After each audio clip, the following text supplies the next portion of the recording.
என்னுடைய முதல் படம் ரிலீஸ் ஆக போகுது. அந்த ரிலீஸுக்கு மிக முக்கிய காரணமே என்னுடைய அப்பா தான். நான் சென்னை வந்ததுக்கு மெயின் ரீசனும் அதுதான்.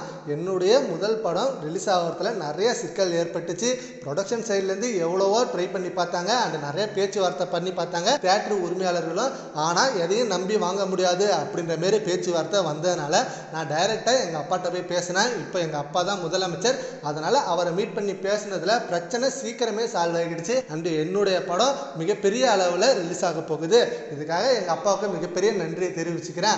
அண்டு என்னுடைய படத்தை பார்த்துட்டு எங்கள் அப்பா செம்மையாக பாராட்டினாரு. முதல் படமே நீ செம்மையாக ஒர்க் பண்ணியிருக்க, கண்டிப்பாக அடுத்தடுத்த படங்கள் இன்னும் பெட்டராக பண்ணணும் அப்படின்னு சொல்லி எனக்கு நிறைய அட்வைசஸ் கொடுத்தாரு அப்படின்னு சொல்லி விஜய் அவர்களோட மகன் ஜேசன் சஞ்சய் அவர்கள் இப்போ ரீசெண்டாக ஒரு ப்ரெஸ் மீட்டில் இந்த ஸ்டேட்மெண்ட்டை கொடுத்துருக்கத்தான் ஒரு நியூஸ் ஒன்று செம்ம வைரலாக போயிட்டு இருக்கு. விஜய் அவர்களோட மகன் ஜேசன் சஞ்சய் அவர்கள் இப்போ அவரோட முதல் படமான சிக்மா படத்தை எடுத்து முடிச்சிருக்காரு. வெற்றிகரமாக முடிஞ்ச நிலையில் இந்த படத்தோட டீசரும் ஃபர்ஸ்ட் சிங்கிளும் ரிலீஸ் ஆனிச்சு. அது ரெண்டுமே சினிமா ஆடியன்ஸுக்கிட்ட நல்ல வரவேற்பை கிடைச்சிது. சரி, ஓகே, இந்த படம் மிகப்பெரிய அளவில் வெற்றி பெறும் அப்படின்ற ஒரு நம்பிக்கையை ஏற்படுத்தி கொடுத்துச்சு. அண்ட் அதுக்கப்புறம் விஜய் அவர்களோட மகன் ஜேசன் சஞ்சய் இப்போ சென்னை வந்தார். சென்னை வந்ததுக்கு அவங்க அப்பா முதலமைச்சர் ஆனதுனால வாழ்த்துக்கள் சொல்ல தான் வராரு அப்படின்னு நினச்சாங்க.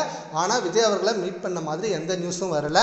ஆனால் படம் வெளியாவதில் நிறைய சிக்கல் ஏற்பட்டதாகவும் அந்த சிக்கலை விஜய் அவர்கள் தான் தீர்த்து வச்சதாகவும் வந்த நியூஸால் இப்போ அது உண்மைதான் போல இருக்கு அப்படின்ற மாதிரி சொல்லியிருக்காங்க.